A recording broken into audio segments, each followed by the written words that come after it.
ketika FDR PKI mengepung wilayah Gontor hingga menyerang pondok pesantren Darussalam Gontor, Kiai Sahal, Kiai Zarkasih, dan para santri pesantren Gontor melakukan perjalanan menuju tempat pengungsian, yang mana di tengah perjalanan ternyata mereka disekap oleh gerombolan FDR PKI dengan berbagai interogasi, ancaman, hingga penyiksaan. Dalam penyekapan yang dilakukan oleh gerombolan FDR PKI terhadap rombongan Kiai Sahal dan Kiai Zarkasih, sebenarnya para gerombolan FDR PKI tidak mengetahui bahwa Kiai Sahal dan Kiai Zarkasih ada di dalam rombongan itu. Para PKI ini lantas menggelandang rombongan Kiai Sahal dan Kiai Zarkasih menuju dusun Buyut yang masih terletak di desa Ngadirjo. Tidak beberapa lama kemudian, esok harinya rombongan Kiai Sahal dan Kiai Zarkasih dipindahkan ke dusun Ploso.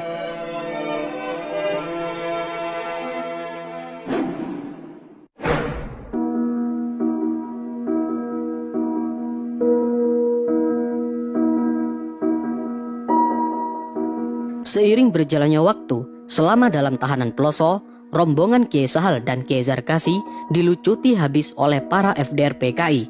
Para gerombolan PKI itu melepas semua pakaian yang dikenakan oleh rombongan Kiai Sahal dan Kiai Zarkasih dan hanya menyisakan celana dalam saja. Selama dalam penyekapan, para FDR PKI hanya memberi makanan ketela rebus dengan air putih seadanya. Suasananya sangat tidak pasti. Seluruh muka rombongan bermuram durja seperti berdiri di atas pucuk-pucuk duri. Selama dalam masa tahanan, para santri diminta tetap selalu beribadah, berdoa, dan tawakal kepada Allah. Mereka tidak tahu nasib apa yang bakal mereka terima esok hari. Dalam situasi yang sangat miris ini, menuju dini hari, ketika para penjaga PKI sedang tidak ada di tempat dan tertidur, justru terjadi perdebatan bisik-bisik antara Kiai Sahal dan adiknya Kiai Imam Zarkasih. Mereka berdua memperebutkan dirinya masing-masing siapa di antara mereka berdua yang harus mati. Karena jika situasi sangat mendesak, salah satu dari kedua kiai ini harus mengaku sebagai Kiai Gontor. Otomatis, jika mengaku sebagai Kiai Gontor, kemungkinan besar akan dibunuh oleh PKI. Kita ini mungkin akan mati, lambat atau cepat. Kalaupun harus ada yang mati, janganlah kita dua-duanya yang mati. Harus ada yang hidup salah satu, agar cita-cita Pondok Gontor ada yang tetap bisa melanjutkan. Kalau nanti terpaksa ada yang harus mengaku, sayalah yang harus mengaku. Saya akan mengaku sebagai Ahmad Sahal. Kalau masih ada yang menanyakan tentang Kiai Imam Zarkasih, harus ada salah satu santri yang mau mengaku sebagai Imam Zarkasih dan siap untuk meregang nyawa. Ucap Kiai Ahmad Sahal kepada adiknya Kiai Imam Zarkasih. Mendengar ucapan kakaknya itu, Kiai Zarkasih langsung menyela. Tidak. Biar saya yang akan mengaku sebagai Kiai Gontor. Kang Mas Kiai Sahal harus tetap hidup, ujar Kiai Zarkasih dengan kukuh. Tidak, saya yang harus mati. Jangan kamu masih muda. Kamu masih punya waktu dan kesempatan lebih banyak untuk meneruskan dan mengembangkan Pondok Gontor. Bantah Kiai Sahal lagi kepada Kiai Imam Zarkasih. Tapi Kang Mas Kiai Sahal sudah terlanjur banyak berjasa memimpin pondok, bahkan juga sudah berwibawa di masyarakat. Bantah Kiai Zarkasih lagi. Sudah, sekarang diputuskan dan tidak boleh bantah lagi. Sayalah yang harus mati, dan kamulah yang harus tetap hidup. Titik. Demikianlah keputusan sepihak dari Kiai Sahal dan sudah tidak bisa dibantah lagi oleh adik kandungnya Kiai Imam Zarkasih.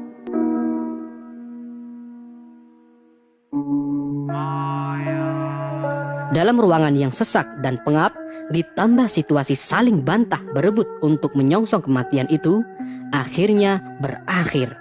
Sejenak kemudian, Kiai Sahal memanggil Asmuni, salah satu santri yang dianggap istimewa. Asmuni ditanya oleh Kiai Sahal, apakah sanggup mengaku sebagai Kiai Zarkasih bila dipaksa harus mengaku oleh PKI?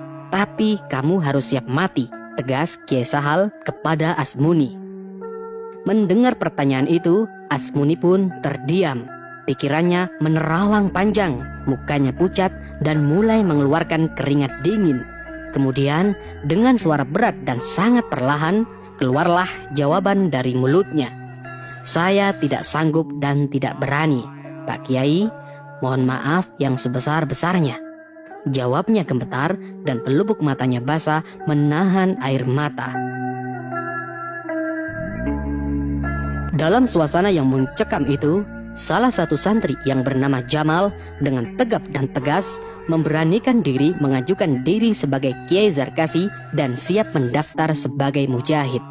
Saya sanggup untuk mati dan mengaku sebagai Kiai Zarkasi, Pak Kiai Sahal, ucap Jamal meski dengan nada gemetar.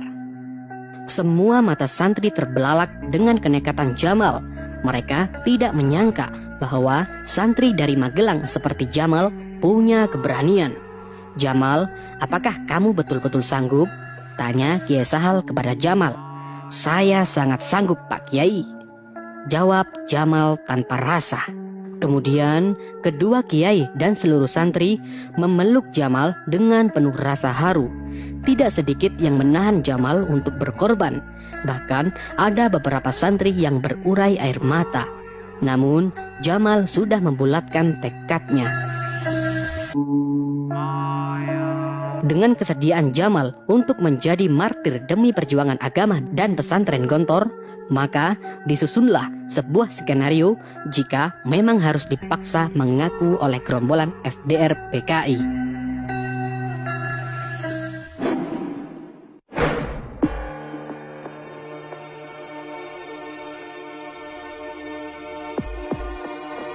Selama dalam masa penyekapan, sembari menyusun skenario untuk menyelamatkan Kiai Zarkasi, tiba-tiba ada beberapa anggota FDR PKI yang menjaga tempat penyekapan mendatangi rombongan Kiai Sahal dan Kiai Zarkasi.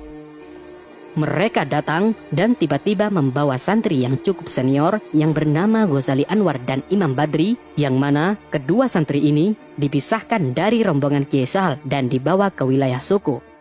Saat berada di Soko, kedua santri ini mengalami penganiayaan bertubi-tubi. Mereka disekap di sebuah kamar khusus interogasi. Alasan para gerombolan FDR PKI membawa Ghazali Anwar dan Imam Badri ini karena mereka berdua dicurigai sebagai tentara. Otomatis, gerombolan FDR PKI terlebih dahulu membawa kedua santri ini ke wilayah Soko, yang mana tidak lama kemudian disusul oleh rombongan Kiai Sahal dan Kiai Zarkasi.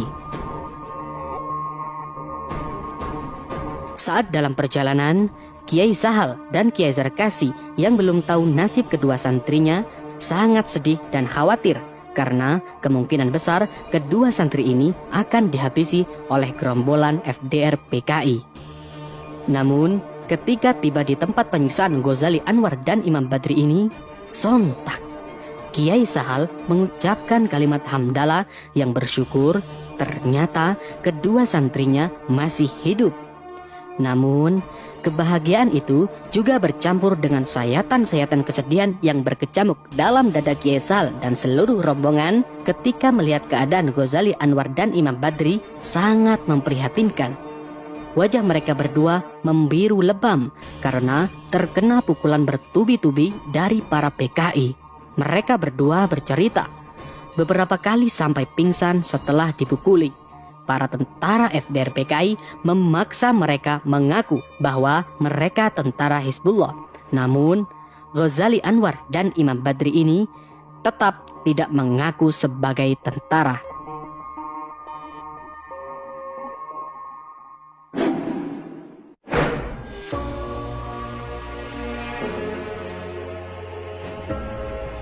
Para gerombolan PKI yang membawa Kiai Sahal, Kiai Zarkasi, dan para santri untuk dipindahkan ke tahanan wilayah Soco ini memasukkan rombongan ke sebuah kamar yang sangat sempit. Kamar yang hanya berukuran 4 kali 4 meter ini membuat 70 orang termasuk Kiai Sahal dan Kiai Zarkasi harus menahan sesaknya ruangan dan pengap bercampur panas. Mereka harus menahan geram yang terus melucak ubun-ubun. para rombongan Kiai Sahal dan Kiai Zarkasi diperlakukan seperti tikus yang disekap dalam kardus sempit dan pengap. Untuk duduk pun tidak bisa. Tubuh mereka yang sudah tidak mandi berhari-hari terus mengeluarkan keringat dan baunya bercampur jadi satu. Para rombongan ini benar-benar disiksa oleh kebiadaban PKI. Setelah memasukkan rombongan Kiai Sahal dan Kiai Zarkasi, keesokan harinya seluruh tahanan dibawa ke daerah Pulung. Kemudian disuruh berjalan kaki ke daerah Ponorogo dengan pengawalan ketat yang menenteng senjata. Di Ponorogo, Kiai Sahal, Kiai Zarkasi dan para santri ditempatkan di Panti Yugo, sebuah rumah besar di selatan alun-alun. Beberapa saat kemudian, rombongan Kiai Sahal dan Kiai Zarkasi digelandang ke sebuah masjid Muhammadiyah. Selain itu, para PKI mengumumkan sebuah kriteria tahanan. Pertama adalah tahanan berat yang disekap dalam rumah penjara. Bisa dipastikan, tahanan berat ini menunggu untuk dibunuh. Sedangkan yang dianggap tahanan ringan disekap di Masjid Muhammadiyah Ponorogo. Kiai Sahal, Kiai Zarkasi, dan para santri sebenarnya sangat merasa geram kepada FDR PKI karena telah menjadikan masjid sebagai rumah penyekapan. Para gerombolan FDR PKI itu keluar masuk masjid dengan seenaknya tanpa melepas alas kaki. Seolah-olah masjid tempat para umat Islam untuk beribadah ini disamakan dengan toilet ataupun tempat kotor yang lain yang diinjak-injak dengan semena-mena. Rombongan Kiai Sahal dan Kiai Zarkasi yang ditempatkan di Masjid Muhammadiyah ini, mereka tidak bisa berbuat apa-apa. Para gerombolan PKI ini telah memasang bom di sekeliling Masjid Muhammadiyah. Bukan hanya bom, moncong meriam juga dihadapkan ke arah masjid.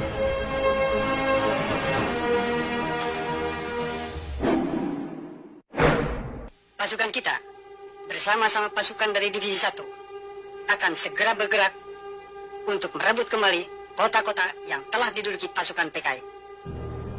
Bagaimana persiapannya, Saudara Ciptoido? Siap. Baik.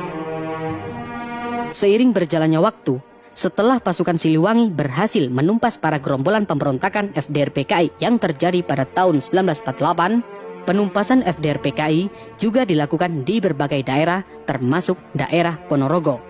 Pasukan Siliwangi bergerak cepat dan menumpas para gerombolan FDR PKI. Para gerombolan FDR PKI ini dibuat lari tunggang langgang oleh pasukan Siliwangi. Di bawah komando Abdul Khalik Hashim yang merupakan putra Kiai Haji Hashim Asy'ari, membuat tentara PKI dibikin mati kutu. Kala itu, jumlah tentara Abdul Khalik Hashim sebenarnya tidak terlalu banyak. Hanya saja mereka menggunakan taktik untuk menggertak pasukan FDR PKI. Di mana-mana tembakan dibunyikan, padahal pasukannya tidak terlalu banyak. Akhirnya, seluruh pasukan FDR PKI yang menyekap rombongan Kiai Sahal dan Kiai Zarkasi banyak yang melarikan diri. Seluruh santri Gontor termasuk Kiai Sahal dan Kiai Zarkasi semuanya berhasil dibebaskan oleh pasukan Abdul Khalik Hashim.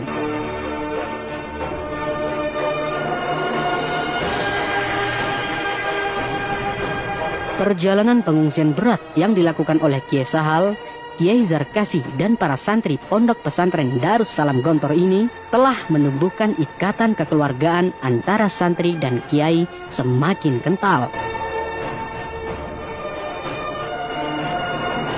Perjalanan yang mempertaruhkan nyawa ini telah memberikan pelajaran yang sangat berharga bahwa setiap perjuangan dalam jalan kebenaran harus rela mengorbankan segalanya.